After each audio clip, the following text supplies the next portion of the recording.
What's up, you guys? This is Steven, and I'm going to do a lyrical analysis of Utada Hikaru's song Sakura Drops. And Sakura translates to cherry blossoms, or cherry blossom. So, cherry blossom drops pretty much is the name of this song in English. And for me, this is pretty much more or less my second Utada Hikaru song that I've done as a lyrical analysis, and also that I've listened to just in general.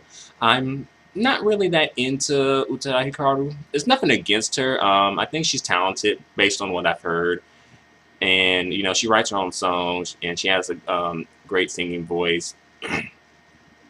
And also, she's achieved a lot in the Japanese pop music industry. She has like the best-selling album in Japanese pop music history, period.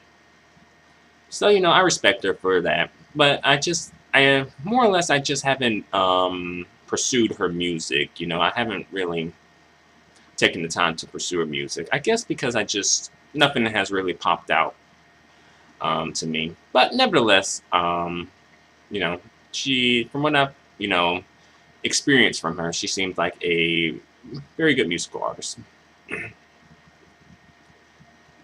With that being said, this review, lyrical analysis rather, was requested by a YouTube user by the name of Cindy Revlins. So thanks a lot, Cindy. I really enjoyed the song. And here's my lyrical analysis of Utada Hikaru's song, Sakura Drops. Here we go. I've fallen in love and called it quits. Okay, right off the bat, Utada is setting herself up to look like she's a quitter. And, being a quitter is not an attractive quality. Utada, first you quit college in Columbia. You know, I'm sure Utada fans know that, for a brief moment, Utada attended college at Columbia University in New York, but she dropped out. And now you're quitting this. What's next, Utada? What's next? And now I swear, this will be my final heartbreak. Okay. Somebody done went and broke Utada's heart. Even the cherry blossoms, swaying in the breeze, eventually become flowers. Okay, so here she's saying that,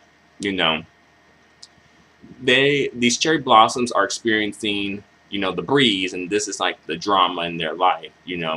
It's like pushing them crazy ways and whatnot.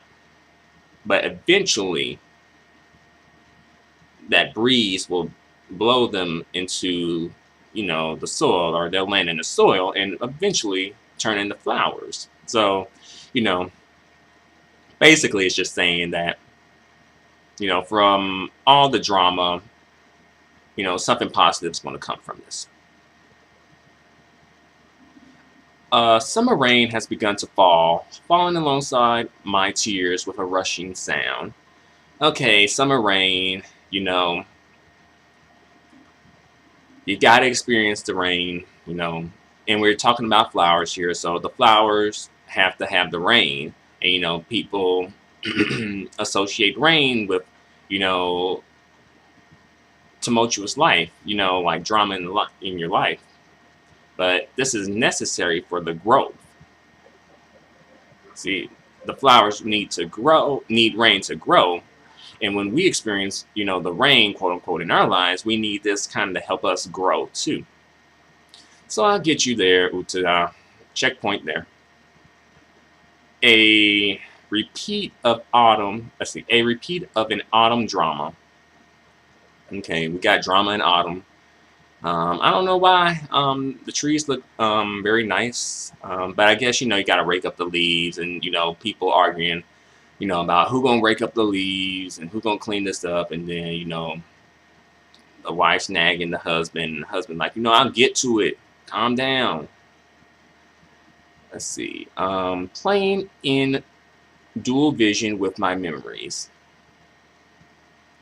Okay, so Utada is seeing double in her memories.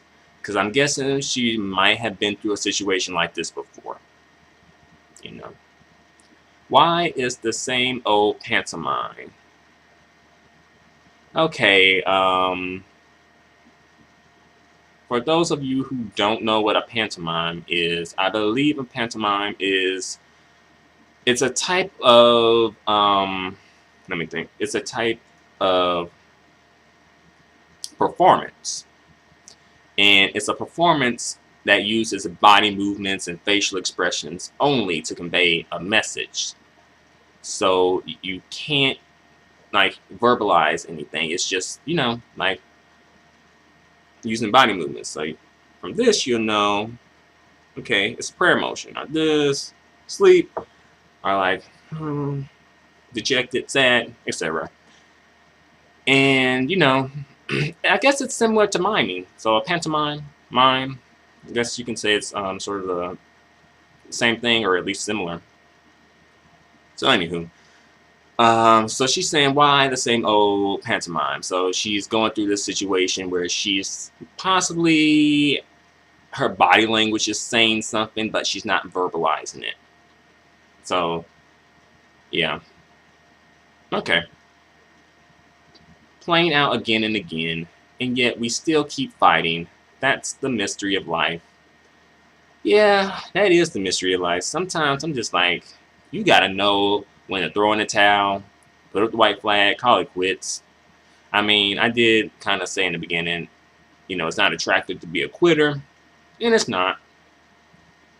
However, on the same token, I will say that it's crazy to do the same thing and expect a different outcome. So you're doing the same thing and expecting a different, like, oh, I'm going into this relationship and I already know that this person's going to cheat on me, but I'm going to pursue this relationship yet again because I don't know. Like, it's crazy. I believe that is the definition of crazy. Like, to do the same thing over and over again and expect a different outcome. That doesn't make sense. But a lot of people do that. Utada says, yet we still keep fighting, and that's the mystery of life. Like, yeah, that is some mystery. Might need a head checker or something.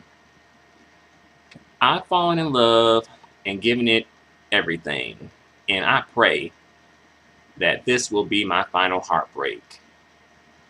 Yeah, I guess, Utada, she got the Lord up in her life, so that's a good thing. When in doubt, just pray. Like, sometimes that's all you can do is just pray and ask God or whoever your divine deity is for help and guidance. Even the cherry blossoms swaying in the winds of time eventually become flowers. So, okay, now she's incorporating the winds of time, like a time metaphor with this. So, the cherry blossoms are blowing in this wind, and the winds of time have taken them to another place. My shoes have worn out, so she has been walking on this road to the point where her shoes have worn out. Like, Utada, stay strong, trust me. Just pray and ask God or whoever you worship for help. Like, stay strong, Utada. As the seasons come and go again and again. So, her shoes are worn, but, just hold on. When you reach the end of your rope, you just have to tie it into a knot and hold on for dear life. That's all you can really do. I got that from the Facts of Life, by the way. Anybody remember that show? It's from the 80s.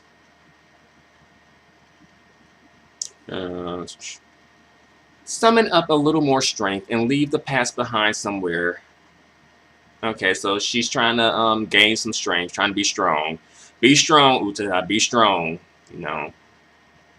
and leave the past behind somewhere. Yeah, sometimes, like, It's good that you know your past, but you don't have to like use it as a crutch and become a victim of it. Like, oh, I've been through so much. I was abandoned by my parents, and now I kind of carry this around with me. And that is a terrible thing to go through. But at some point, you kind of have to move past it. I won't necessarily say that you need to get over it because, you know, it's a traumatic thing, but I'll say you have to get past it because that's going to hinder you in your life. You won't be any good to anyone else until you're good to yourself. Let's see. There's bound to be scenery you've never seen for not so far away from here. Let's see. There's bound to be scenery you've never seen not so far away from here. So she's saying like something new's coming up beyond the horizon. You can kind of see it in the horizon. You can see it. Something new's coming. You know. Like just keep down the path you're on. Put the past behind you. Let's see.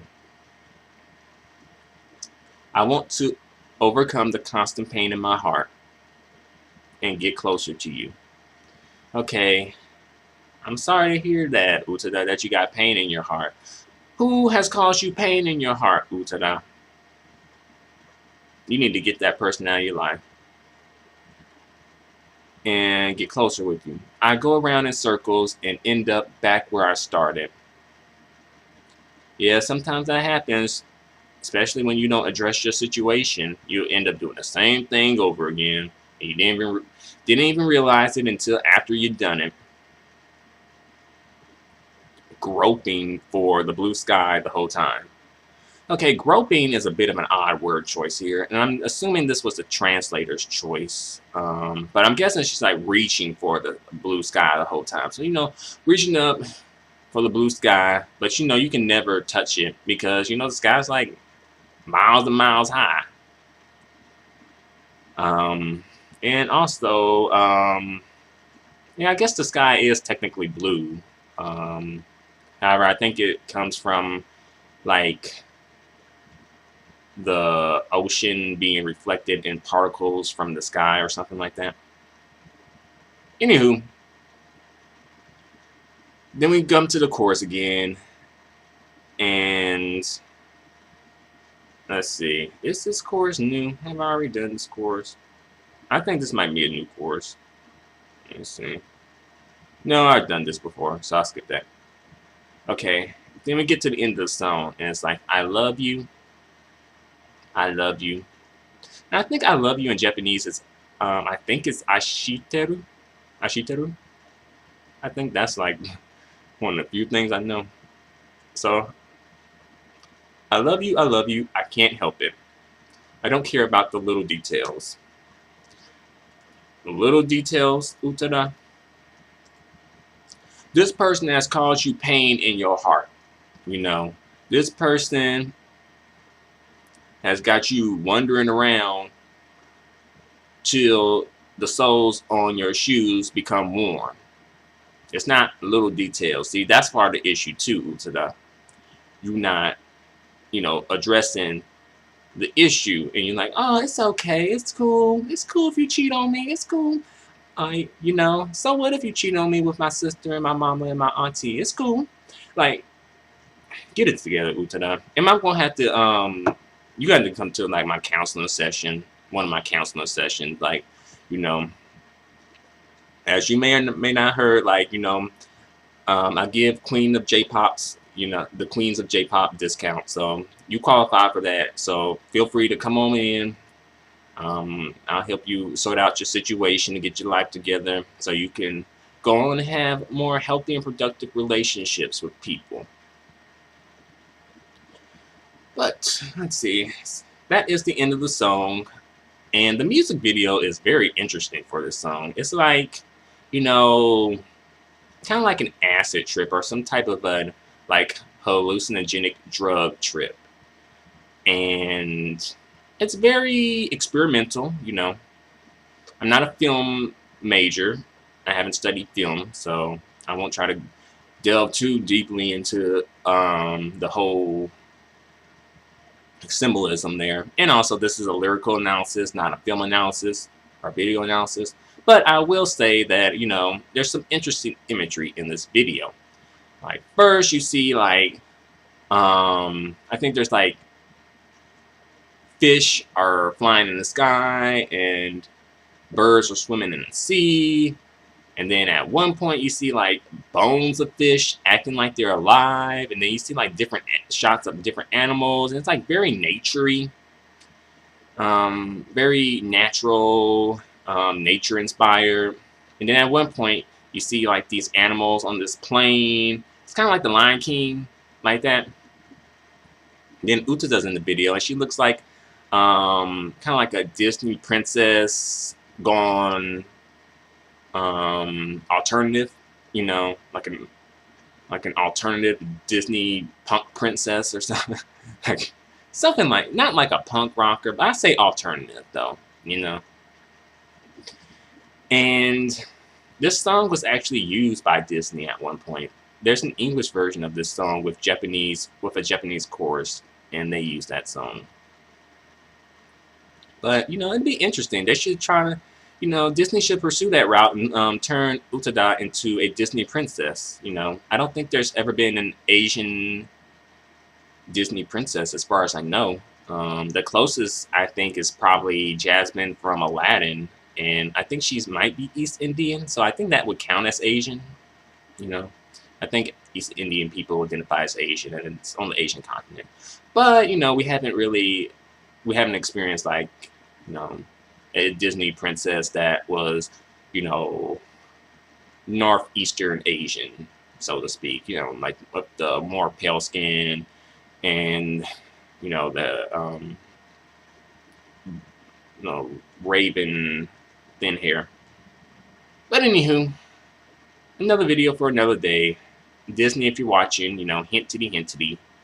And if you do, feel free to, you know, credit me with the suggestion. But anyway, that's my lyrical analysis for Sakura Drops by Utada Hikaru. Thanks a lot for watching. I really appreciate it. And feel free to comment. Feel free to subscribe. It's always great to hear feedback. And adios and goodbye for now. Thanks a lot.